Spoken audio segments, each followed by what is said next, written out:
Kranti, Osmania university PhD స్కాలర్ని, group 2 యాస్పిరెంట్ని. మేము గత మార్చి నుంచి మా గ్రూప్ 2లో పోస్టులు పెంచి గ్రూప్ 2 ఎగ్జామ్ని డిసెంబర్లో నిర్వహించాలని చెప్పేసి మేము ప్రభుత్వాన్ని రిక్వెస్ట్ చేశాము, టీఎస్పీఎస్ని రిక్వెస్ట్ చేశాము. గ్రూప్ 2ని డిసెంబర్లో ఎందుకు నిర్వహించాలి అని అంటే group 2, group 3 same syllabus, same pattern కాబట్టి గ్రూప్ 2 ఎగ్జామ్ని డిసెంబర్లో నిర్వహించాలని చెప్పేసి ప్రభుత్వాన్ని మేము మార్చిలోనే రిక్వెస్ట్ చేశాము. కాబట్టి అప్పుడు ఎంపీ ఎలక్షన్స్ ఉన్నాయి, ఎమ్మెల్సీ ఎలక్షన్స్ ఉన్నాయి. ఈ ఎలక్షన్స్ అయిపోయిన తర్వాత మీకు అనుకూలమైనటువంటి నిర్ణయం తీసుకుంటామని చెప్పేసి మాకు ప్రభుత్వం హామీ ఇచ్చింది.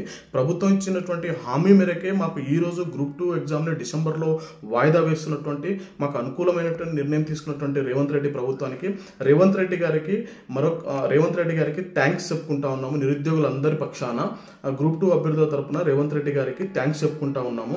అదేవిధంగా మా నిరుద్యోగుల యొక్క డిమాండ్ అసలు ఏంటిది అని చెప్పేసి, అసలు ఏమనుకుంటున్నారు వాళ్ళు, గ్రూప్ 2 అభ్యర్థులు ఏమనుకుంటున్నారు అని చెప్పేసి భువనగిరి ఎంపీ అయినటువంటి చామల కిరణ్ కుమార్ రెడ్డి ఆధ్వర్యంలో బల్మూరు వెంకటన్న, మానవతరాయ్ అన్న, తర్వాత రియాజ్ సారు, అదే చెనగాని దయాకర్ అన్న, వీళ్ళందరి సమక్షంలో మా వాదనలు విన్నారు, మాతో చర్చలు జరిపారు. అసలు గ్రూప్ 2 అభ్యర్థుల డిమాండ్ ఏంటిది వాళ్ళదని చెప్పేసి 2 సార్లు మాతో చర్చలు జరిపి మాకు అనుకూలమైనటువంటి నిర్ణయం తీసుకున్నందుకు చామల కిరణ్ కుమార్ రెడ్డి అన్నకు, బల్మూరు వెంకటన్న, మానవతరాయ్ అన్న, రియాజ్ సారు, చెనగాని దయాకర్ అన్న, వీళ్ళందరికీ కూడా థ్యాంక్స్ చెప్పుకుంటా ఉన్నాము నిరుద్యోగుల తరపున.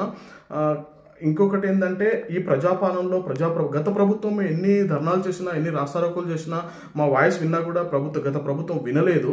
కానీ ఈ ప్రజాప్రభుత్వంలో మాతో చర్చలు జరిపి, అసలు మాకు ఏం కావాలని చెప్పేసి మాతో చర్చలు జరిపి మాకు అనుకూలమైన నిర్ణయం తీసుకున్నందుకు ఇది ప్రజాప్రభుత్వానికి, రేవంత్ రెడ్డి గారికి మా నిరుద్యోగుల తరపున మరొక్కసారి థ్యాంక్స్ చెప్పుకుంటా ఉన్నాము. కాబట్టి మాకు అనుకూలమైన నిర్ణయం తీసుకున్నటువంటి రేవంత్ రెడ్డి గారికి మరొక్కసారి థ్యాంక్స్ చెప్పుకుంటా ఉన్నాము. ఇప్పుడు కూడా గ్రూప్ 2 అభ్యర్థులు ఎవరి మాటలు వినకుండా, రెచ్చిపోకుండా అందరూ చదవాలి, కష్టపడి ఉద్యోగం కొట్టాలని చెప్పేసి నిరుద్యోగులందరికీ కూడా చెప్తా ఉన్నాము.